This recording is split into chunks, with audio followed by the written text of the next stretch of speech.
Talov company that's going to present to us a very interesting product. First of all, let me say just a few words about accessibility and inclusion and technology. This is the overall arching theme of our discussion, digital inclusion for persons with disabilities, and we will share a few different insights on this topic. One of the core principles of the Convention on the Rights of Persons with Disabilities, which was adopted by the General Assembly in 2006, is the full and effective participation and inclusion in society. The goal of inclusion signifies that we have to create environments that provide access for all people on an equal basis. And the UN in general, and the office here, the office in Geneva in particular, as a service provider, we house the Committee on the Rights of People with Disabilities, where we are very committed to implementing all standards and guidelines for the accessibilities of our facilities and services. This is difficult work, this is slow work, for which we do not always have the expertise or the resources needed, but we are committed to making progress, and we strongly believe that technology will provide solutions if we can make it available to all. There was a remarkable exhibition that some of you may have seen just a few weeks ago here at the Palais, organized by UNICEF, I think, on assistive technology and its role in accelerating learning and participation of children with disabilities, where many organizations and companies displayed cutting-edge equipment. I was personally very, very inspired by this exhibition and the promises offered by artificial intelligence and other technological developments for accessibility. And I was particularly pleased that many of the companies which brought equipment came from the global south. I'm very pleased, therefore, to pursue this exploration with you today.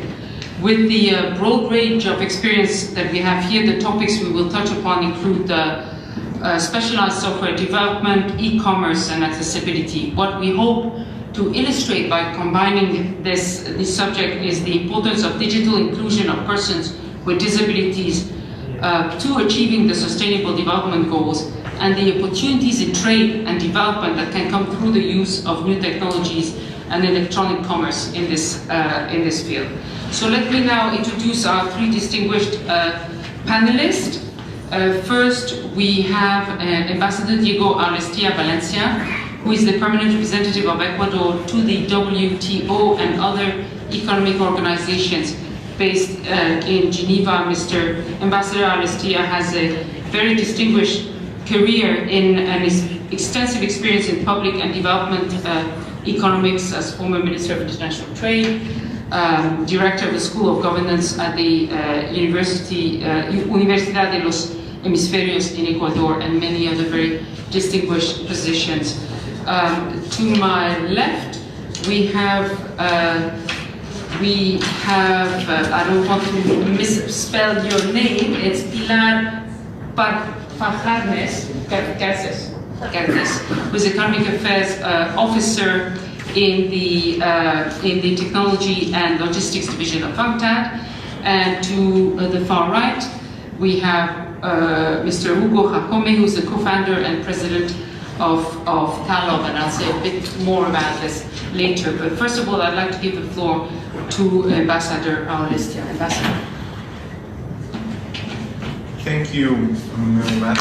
Good afternoon, everybody. This is Momo Banyan, Director of the Division of Conference of the UN Office in Geneva, Mrs. Pilar Pajarnes from UNCTAD, and Mr. Hugo Jacome, fellow Ecuadorian co-founder and president of Talov. I would like first to thank Mrs. Momo Banyan for your introductory remarks regarding the importance of inclusivity and accessibility for people with disabilities in the framework of human rights. The issues related to accessibility have been a national priority in Ecuador for more than 15 years. The most visible advocate of this has been our current president, Mr. Lenin Moreno. He requires a wheelchair for his mobility. and who was also from 2013 until 2016 the Special Envoy of the UN Secretary for People with Disabilities. Ecuador, along with Brazil and Paraguay, were the first proponents of consideration of exceptions in favor of people within the intellectual property system. That's more related to us, to the mission, to the economic organizations in Geneva. After 8 years of negotiations at the World Intellectual Property Organization, the Marrakech Treaty to facilitate access to published work for persons who are blind, visually impaired, or otherwise print disabled was adopted in June 2013 and entered into force in September 2016. This treaty permits the reproduction, distribution, and makes available published work in formats designed to be accessible to people with visual disability, and permit exchange of these works across borders by organizations that serve those persons. The range of beneficiaries covered by the treaty are not only blind or visually impaired people, but those with a physical disability that prevents them from holding and manipulating a book, as well as those who cannot effectively read because of a visual, physical, perceptual development, cognitive, or learning disability.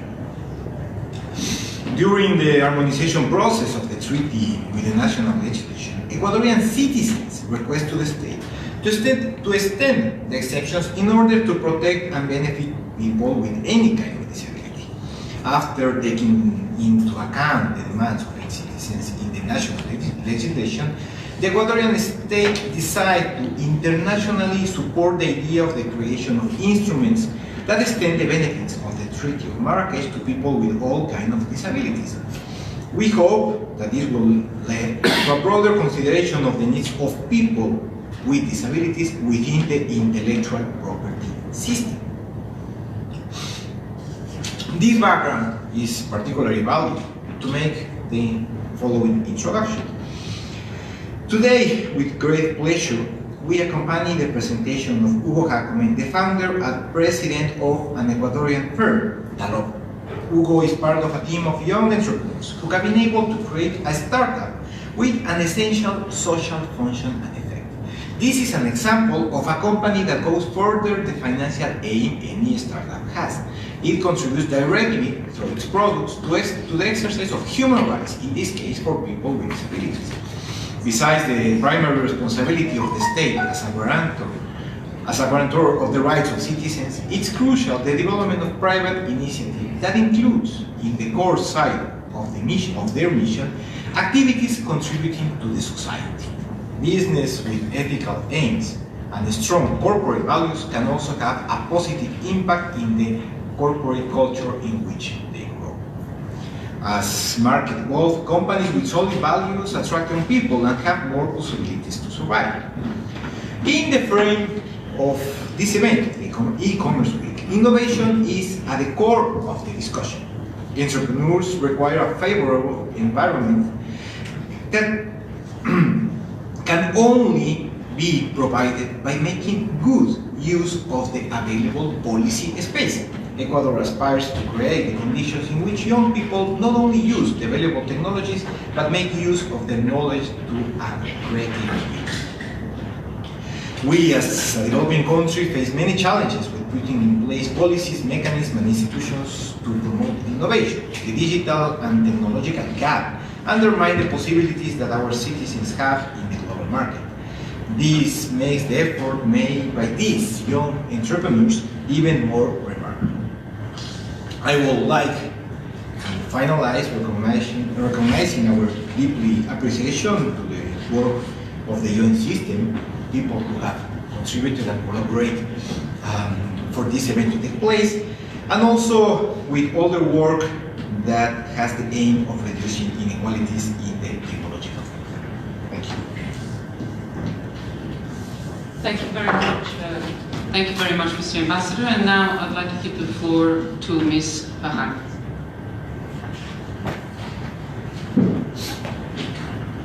Thank you, Madam Chair. It's okay. As I am the representative of UNTAD in this event, and UNTAD is the organization behind the Whole E-Commerce Week, first of all, I would like to thank and show our appreciation to the ambassador and the permanent representative mission of Ecuador in Geneva for partnering with us in this event, and also the support of the United Nations office in Geneva. The work of UNCTAD in relation to e-commerce and the digital economy aims primarily on supporting developing countries in maximizing the benefits that these processes can bring, and at the same time supporting in addressing the challenges that may come. As part of the United Nations, basically our final objective is in the context of the 2030 Agenda of Sustainable Development Goals, and our final objective is sustainable and inclusive development, which implies leaving no one behind. In the context of the United Nations, accessibility is not only an inherent right of persons with disabilities, but is a means to ensuring that they are able to exercise all their rights and that they are empowered to participate fully in society on equal terms with all others.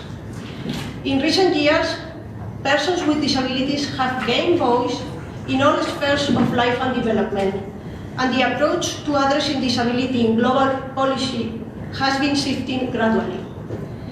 But despite all this progress in recent years, persons with disabilities continue to face significant barriers that prevent them from being fully included in the society and to participate in the life of their society. This can be shown, for example, in the disproportionate levels of poverty, the lack of access to education, health services, lack of employment, and their underrepresentation in decision-making and political participation. It is important to note that persons with disabilities account for 15% of the world population. The vast majority of them are in developing countries. In recent years, there has been increasing recognition that no development path that would exclude the participation of persons with disabilities in the economic, social, or political life can be inclusive, equitable, or sustainable.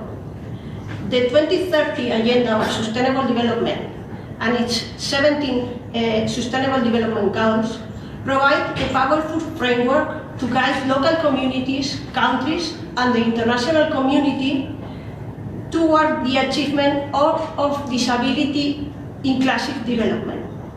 This agenda pledges to leave no one behind, as I mentioned before, including persons with disabilities and other disadvantaged groups, and has recognized disability as a cross-cutting issue, which means that there is no specific goal in this matter, but it is included in all the goals. The agenda also includes 7 targets and 11 indicators explicitly making reference to persons with disabilities. These cover access to education and employment, availability of schools sensitive to students with disability, inclusion and empowerment of persons with disabilities, accessible transport, accessible public and green space, and building capacity of countries to disaggregate data by disability. In the context of the SDG, technology is a very important question to consider, and it is at the same time a target and a facilitator for the goals. In this way, it is important to facilitate access to and sharing accessible and assistive technologies to advance disability inclusive development, ensure accessibility for persons with disability, and promote their empowerment. The presentation that we have today by Talov is an application for deaf and blind people, and is a very good illustration of what I have been saying and how this can be done. This application is a contribution in the path to ensure that a significant part of the world population can benefit from accessibility services that help to progressively remove barriers towards a full and effective participation of persons with disabilities in social life and development. And it is also important to note that this presentation is an example of the opportunities that electronic commerce and the digital economy can provide to small enterprises in developing countries. And I will end here because the most important thing is the demonstration that we will have. Thank you. Thank you, Pilar. Yes, indeed. And we come to this now. And so again, I think a lot has been said already about Talov, so just to repeat that it's an Ecuadorian startup that has developed a software to help deaf people to communicate through a technological platform. And without further ado, we will hear from Mr. Hugo Jacome, its co-founder and president. Mr. Jacome, you have the floor.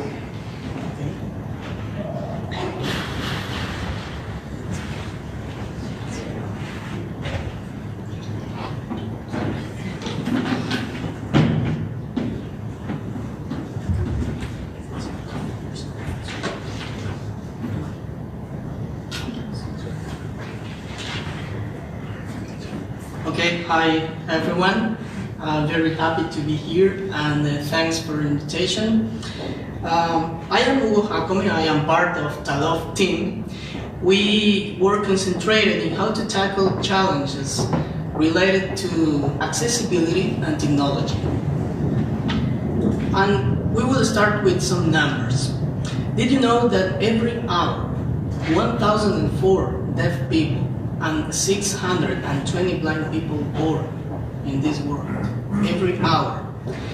And these people obviously wants to study, wants to be included in society, wants to go to a supermarket, wants to make a normal life.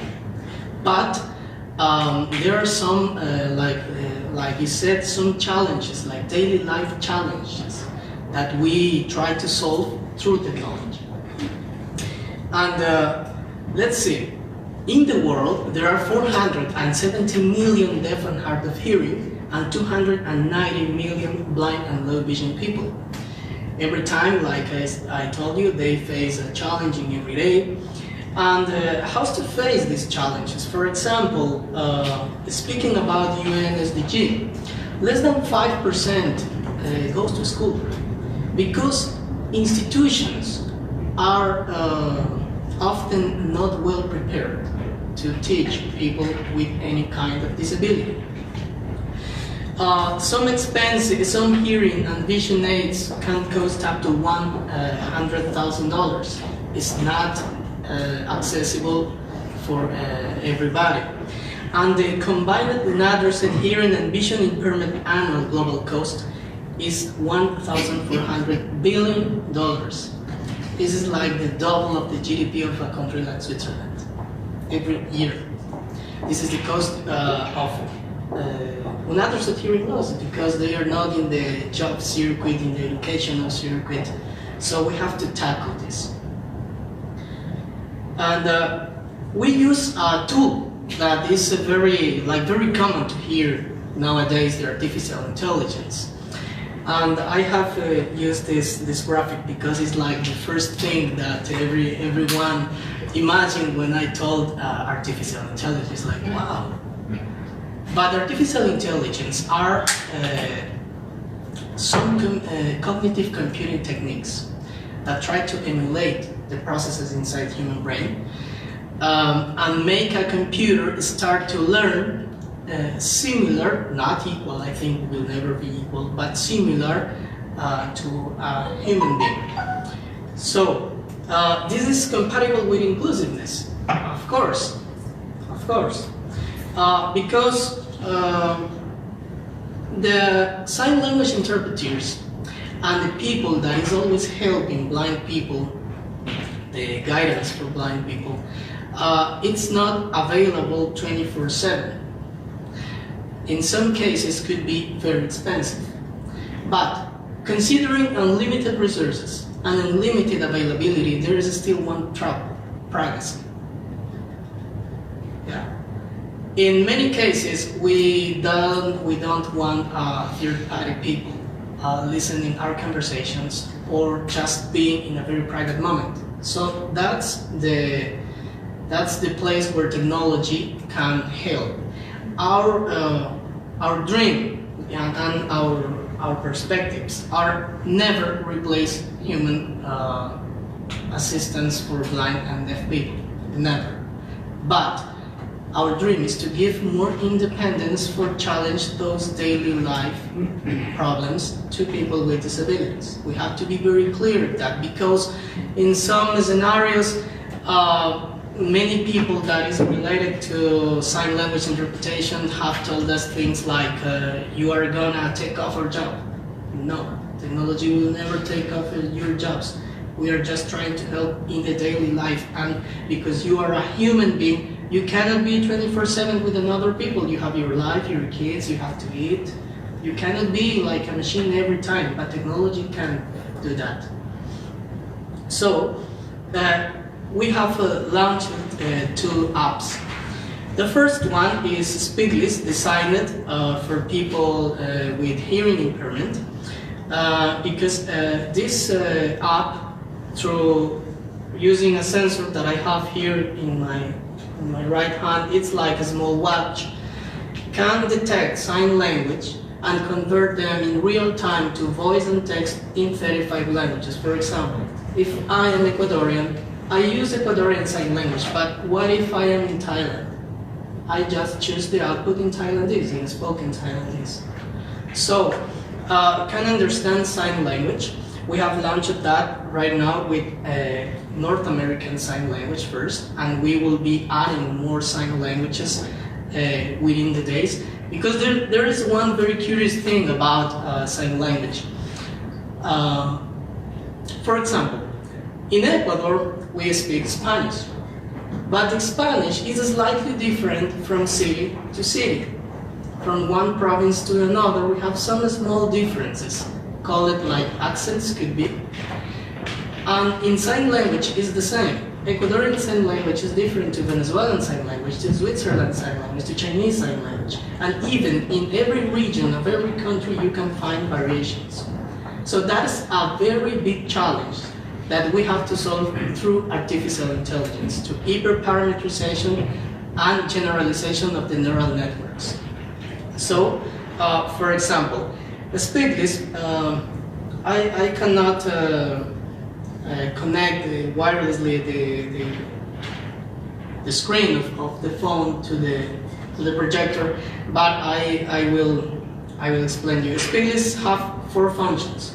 The first one is to convert the voice of human beings in text, in real time and in 35 languages. For what? Because if I am deaf and I am in this room in a meeting, I definitely want to know what is people speaking around me, but I cannot hear them. So Speedlist assists me transcribing and converting all the conversations to voice. Then also I can text like in a WhatsApp or Messenger app and convert those texts, including emoticons, to voice, to the synthesized voice, and connect to Bluetooth speakers so everybody can hear me. Now I have a voice. The other feature is, for example, to analyze the sound surroundings. If I am on the street and an ambulance comes with high speed with the siren on, everybody can be alert, but for deaf person this is impossible. So analyze the sound surroundings and tell people alert. Ambulances, dogs, people, birds, I don't know, any kind of sounds. It's called computer audition. Like computer vision, it's also a technique called computer audition. And the other one that I would like to try, and I think can be heard through microphone, it's, for example, to convert sign language to voice through this sensor. I don't know, can you hear the okay, so we are okay. For example, in American Sign Language I can say things like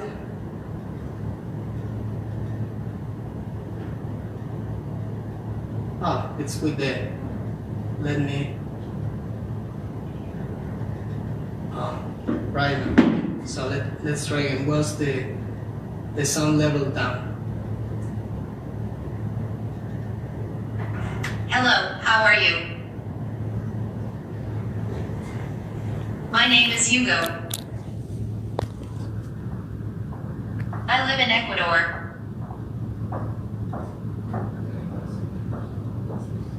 in that way, I can be a typical user of sign language and have no barriers to come any place, any building, any supermarket, anything, and use my native sign language and just communicate with everyone. Because now, something that happens is that I am a sign language user.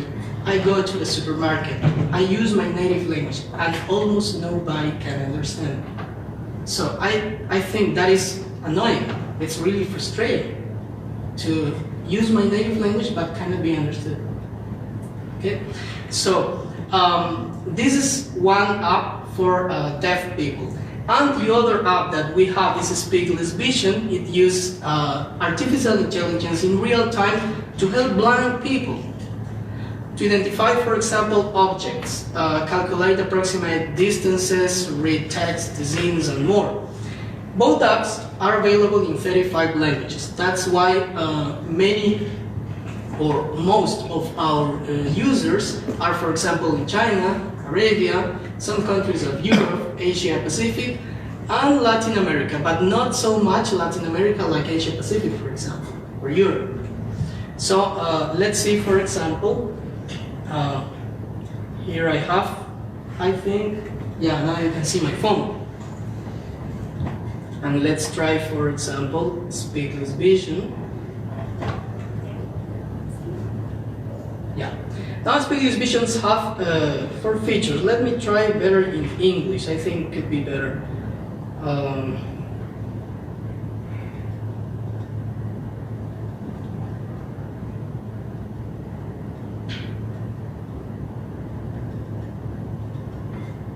Okay.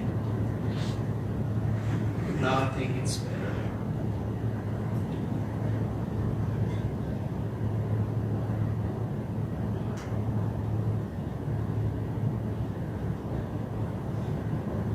So, now you can see, right?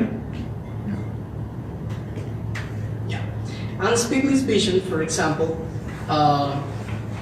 scan the sound surroundings and tell blind people what is happening around. For example, let's see, to scan something and try it, for example. Desktop computer 0.21 meters. Yeah, it can understand the environment and it can detect thousands of objects until even the distance to that object. So it's a complement for some tools that they already use, but we, through artificial intelligence, tell this object at this distance. It's like having a human guide. Not so complete, obviously, but it helps. Have all the other features like multi-object, can read text in 35 languages also. For example, the bus routes, the name of the streets, and any kind of that. For example, our team now are 6 people. The founders are Carlos, CEO, Hugo, President, and Lenin, Harper, VP, Juan, AI VP, Hamilton, Software VP, and Gustavo in General Counseling. We work for this 1,004 and 620 hour deaf and blind people. We have started in a very small office in Ibarra, 3 of us, with a lot of challenges, because being in a developing country, making top-edge artificial intelligence technology could be, in some cases, like contradictory. But even with those challenges, we tried to make something big from the scratch. So we had a dream. We quit our jobs. We were university professors, but we quit. We sold many of our stuff to be a financial support to this startup.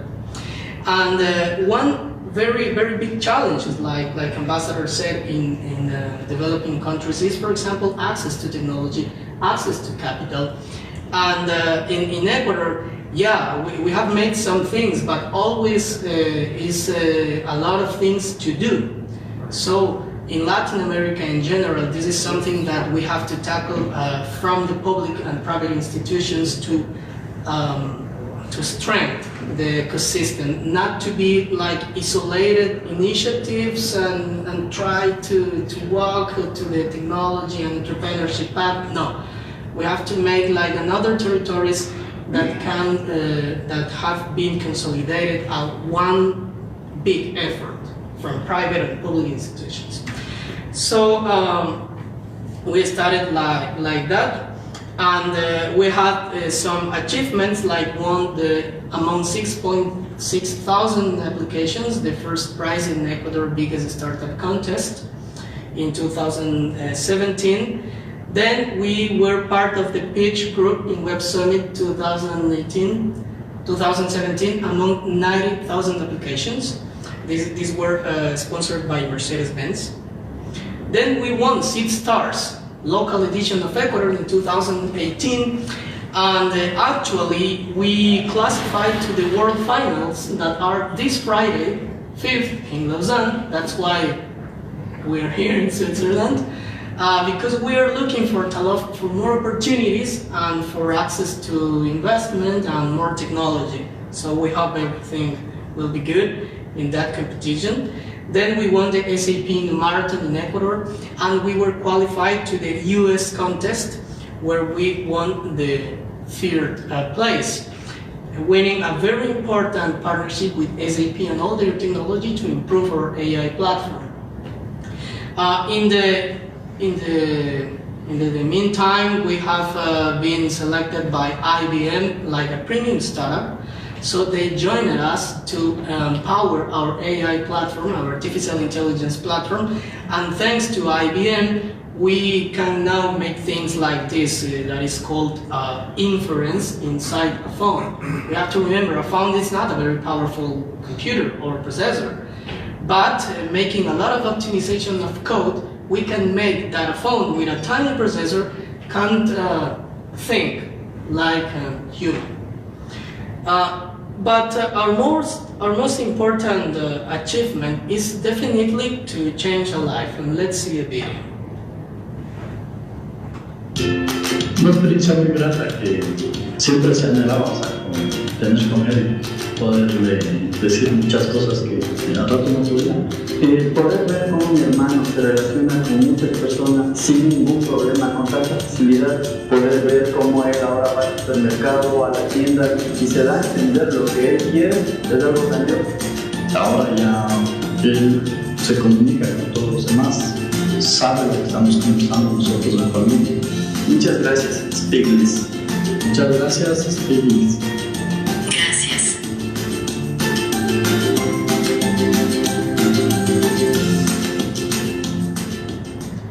So, this is our today's traction. This is our map. The yellow countries is where Speedlist and Vision have been downloaded. We have now, with a Speedlist for Dev, a free version, more than 6,000 users in 79 countries. And with a Speedlist Vision launched 2 months ago, more than 200 users in 20 countries. But now we are going to a model that is subscription model, because we have to make this sustainable through time. Yeah. So we have subscriptions plans like Netflix or Spotify, a monthly, annual, and forever plan that are accessible for people, and that confirms our e-commerce platform, because we use Play Store of Android and App Store for iOS to sell our goods. And that in that way we have some like curious stories, because for example, in the first we cannot commercialize from Ecuador in Play Store in Google. So we were like, oh my God, now we develop everything that we cannot sell. What we have to do? And so we started tweeting like crazies to Google CEO, and I think, I don't know, it was a coincidence, but like 7 days later that Ecuador was included in the list to kind of commercialize software through Play Store. So we think that this model of electronic and digital commerce it's one of the key features for the future of commerce. For example, regarding to the quantity, our market size, from those grand total of 470 million deaf and 290 million blind, we have a grand total of 760 million people with disabilities. According to ITU, 30% of them have a smartphone. We are talking about 230 million people. And this can represent a market of 14 billion every year, considering subscription plans. It's just numbers to project how big is this and how much attention we have to pay in these digital tools, especially to solve a social issue. It's technology with a warm purpose. It's not just cold technology. We are changing lives, and that is the real purpose of technology, of human studies, and every improvement in the society have to go to improve a life. Definitely, there are no other ways. So, this is our technology, and I appreciate very much your attention, and I thank you to you and invite you to make together a more inclusive world. Thank you very much. Thank you, Hugo, for this very impressive demonstration and for making it also part of a wider discussion and putting it in the wider context. And maybe if I can take the privilege of being in the chair to start with the first question, because I'm sure there will be many. But when you talk about a subscription model for the application, would you think of differentiating prices according to the level of income in the various countries where you would be selling subscriptions? Yeah, we can make all of that. Our today's plans are $4 with $99 with 99 cents monthly, 39 with 99 annual, and 149 with 99 cents for lifetime. But yeah, we can make some differences even with a geographic concept. Yeah, of course we consider that, but in the meantime, for the first stage, we have to return the initial investment that we have done for develop all this technology, and then when we go massive, obviously we plan to low cost and make it even more accessible. Thank you. Thank you for that. And now I would like to open to other comments by other panelists or questions from the floor. I have many other questions, but I want to give everybody a chance.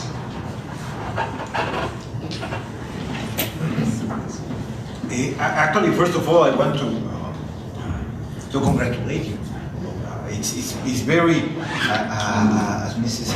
Momalbanian said, it's very impressive when actually it's possible to see the application working. Otherwise, you know, it's just kind of cold looking or reading about it. But once that you did a very, very short demonstration, I think it's absolutely impressive.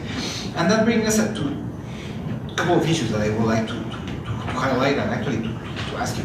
One, you say this is about removing barriers.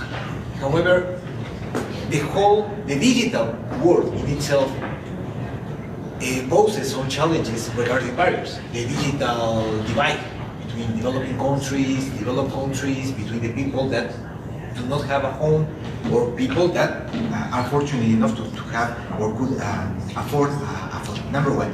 And number two, probably to expand a little bit, if you can expand a little bit, the way in which you commercialize. You say that actually that depends or that was a decision of a large company. So why they were not allowing at the very beginning to commercialize the application, or what was required? There was probably something which is more related to the industry itself. Yeah, thanks for the question. I will start from the last. Yeah, regarding to those like barriers that big companies set to some countries, we have not very clear information about the exact reasons, but for example, usually large companies consider tiny markets, for example, like Ecuador. Ecuador is a tiny country, and of course, is a tiny market. So we were out of Google Store, like commercialized. You can upload any app to Play Store, but in the beginning you cannot put a price. You have to upload free. Okay, that was the main barrier in the beginning.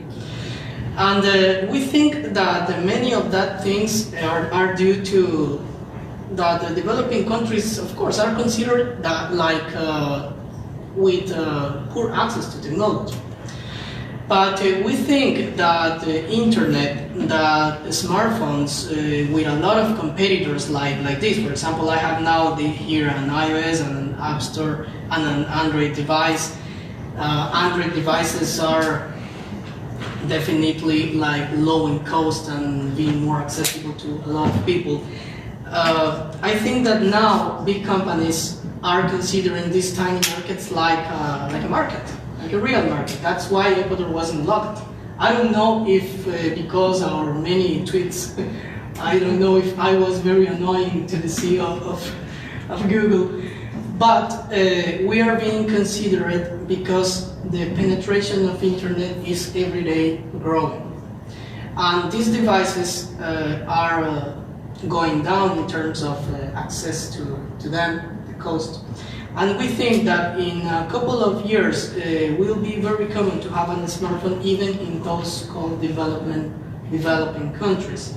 That's why we are going through both stores. iOS store is considered more in high-end countries, for example, in high developing countries. But Android is more common in all the world. So we are going in the two platforms. And yeah, we are now using those platforms because both are the biggest competitors in terms of mobile devices.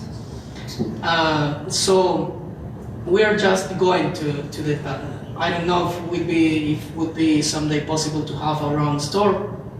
It's possible, but now we are taking advantage of today's platform, very strong platforms, to reach a lot of people, the most possible people. Thank you, and you did mention the sort of real life challenges that entrepreneurs like you can meet in commercializing their software products, and this is something that I'm sure that UNCTAD is working on. Do you have a question, Pilar, and comment? I have a couple of questions, and maybe with the first one, depending on the answer, I have a comment.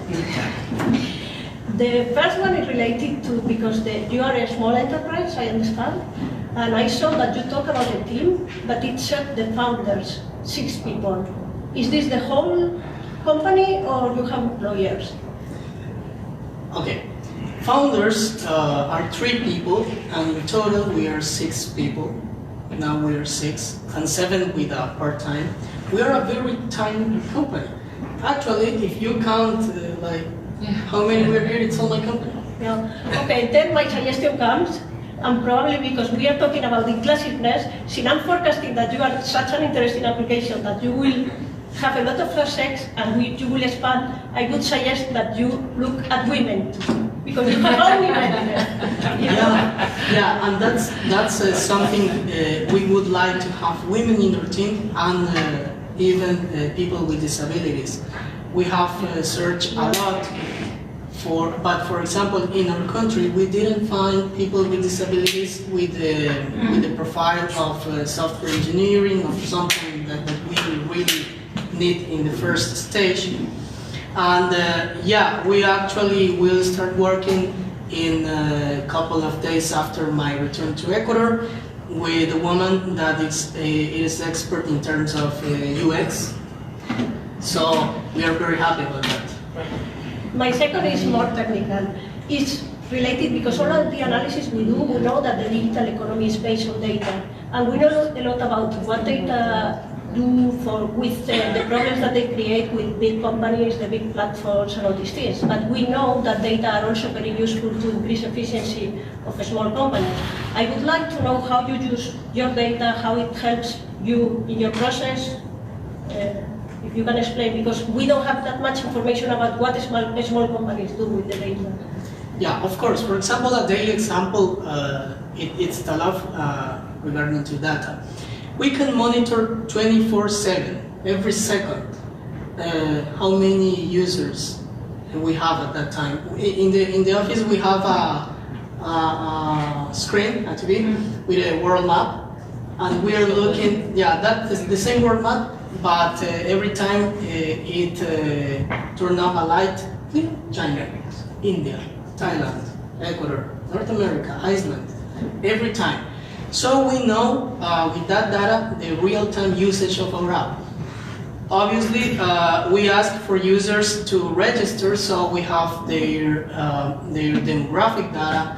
We have some information that we obviously protect a lot to set up, for example, the best strategies and which features of the app we have to improve, because they showed us, for example, 30% of people is using more the single object feature of Speedlist vision because of that technical reason.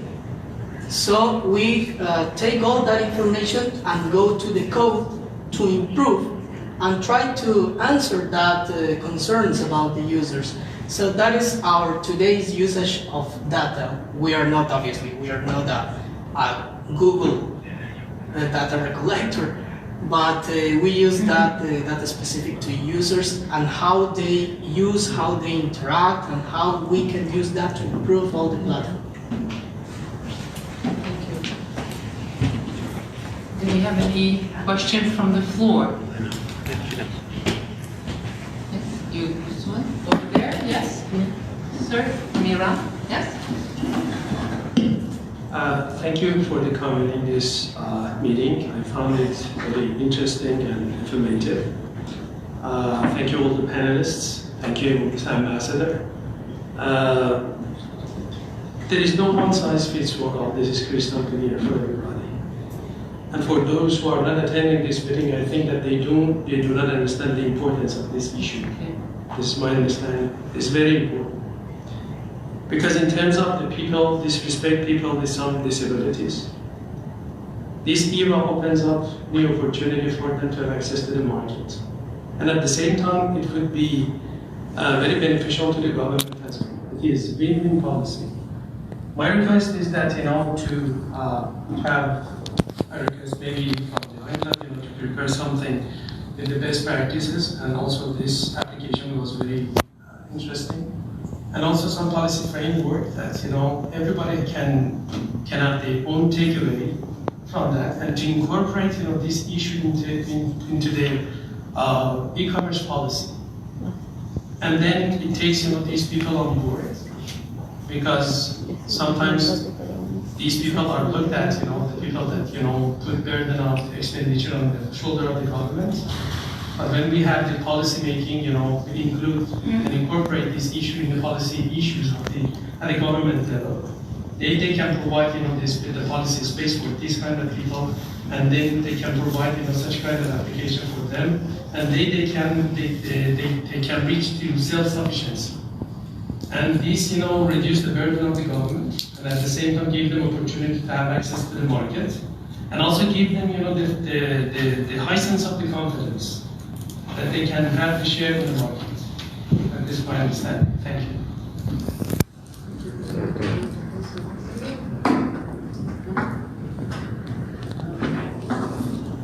Thank you. If I may then ask again one question. You have already obviously been very successful in your year. You have received many awards. You have partnerships with the SAP, with IBM. But what do you think other entrepreneurs like you, but who may not have had the same success, and who want to really develop software for accessibility that promote inclusion, what are the two things that they need most, either from their governments or from international frameworks? What are the two things that would help them the most make their products available everywhere. Okay, I will divide my thoughts in two very important parts. Something is what we need from the external, like the government. So I think that we really need very clear regulations. Regulations that always help to companies and private capital to conduct or to drive those funds to entrepreneurs. But I think in Latin America and also in all countries of the world, regarding to something very internal that entrepreneurship needs or the entrepreneur needs is persistence. We started this 12 years ago. So the results that are here started with a research process in 2007. And always we think that if we start something, we have to expect results in the next month. And that is incorrect. So I think that entrepreneurs need to understand that if you want to build something big from the scratch, you have to be able to renounce to everything and start from zero and tirelessly. So that is very important. And if the entrepreneurs and the society in general have this mindset, I obviously know that if representatives of that societies in governments and everything have the same mindset, we cannot expect results. For example, I am giving an example. I don't know, UN or any related government or organization make some regulatory changes and we have to expect results in 3 months with a lot of startups and a lot of success. No, really not. It's a long path that requires a lot of effort, a lot of coordination from private, from public, from civil society, from everybody. That I see the challenge like this. It's like education, coordination, a lot of effort, patience, and persistence, resilience. Thank you. I mean, I think that's a good lesson for all of us, frankly.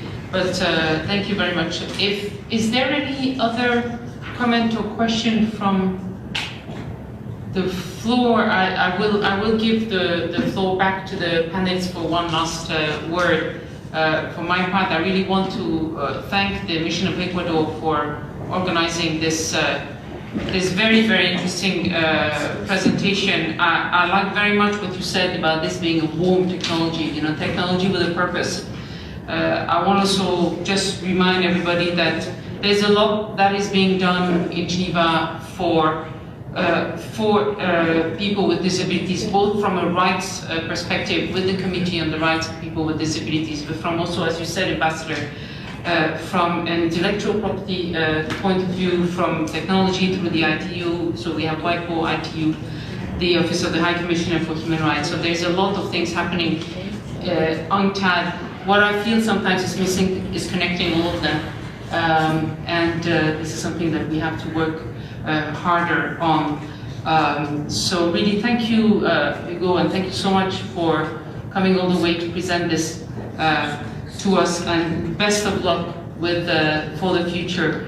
And then maybe we start with you for one final word, then Pilar, and then the Ambassador will close it. Yeah. Yeah, thank you very much. Thank you again for all of you for being here. My message, last message could be, we have to work every day thinking in making the good for the other people. So I think that is the principle, the main principle of life. If you give, you can expect to receive something someday, but you have to start to give. So we started 12 years ago to give, and we will not stop for continue giving. And our dream is one day, not very long in the future, but because we have to wait 12 years for this, but to be in a country that even I don't know and see a deaf person or a blind person like communicating or walking through the street without barriers, in that day I would say for my internal, okay, the job is done. But until that, no, we will continue tirelessly without stopping to work for this one. Thank you very much. Pilar? Okay, thank you. Muchas gracias, embajador. Muchísimas gracias, Hugo, particularly because it has been a very good illustration. It really met my expectation. I was not very clear what it was coming up, not very much. I'm an analytical person, but on economic aspects, but it really saw this question of inclusive and sustainable development for people with disabilities, persons with disabilities, and at the same time, what is also more the focus of our work of how a small company can really go exporting in the world through the digital economy. So I really appreciate it very much. Thank you very much. Thanks, Hugo. Actually, I'm extremely proud, of course, being this an Ecuadorian company. I think that it says a lot about the capabilities and the potential. It's true that there is a lot of potential, but it's well true that we need an active public policy to pursue the development of those startups. And you say very well, there is the need of a coordination. This has been a work of 12 years. The first thing that comes to my mind, beyond of course the tenacious and the persistence of this enterprise, is how many companies, how many small, medium-sized enterprises have fallen in the way.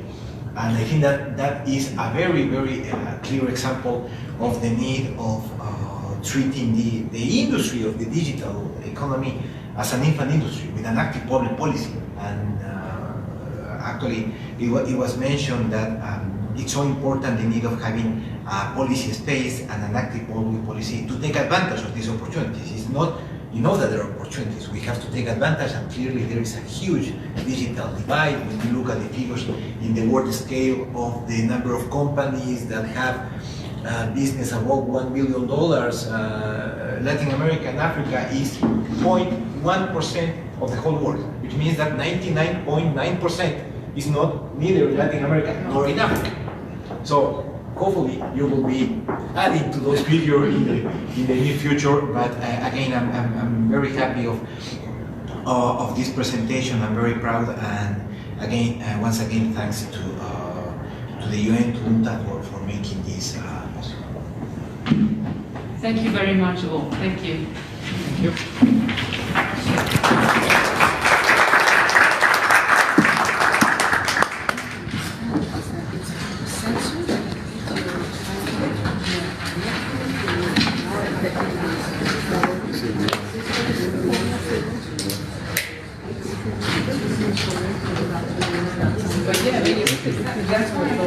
Okay. So it's not the camera looking at you, it was not the camera, so from the sensor.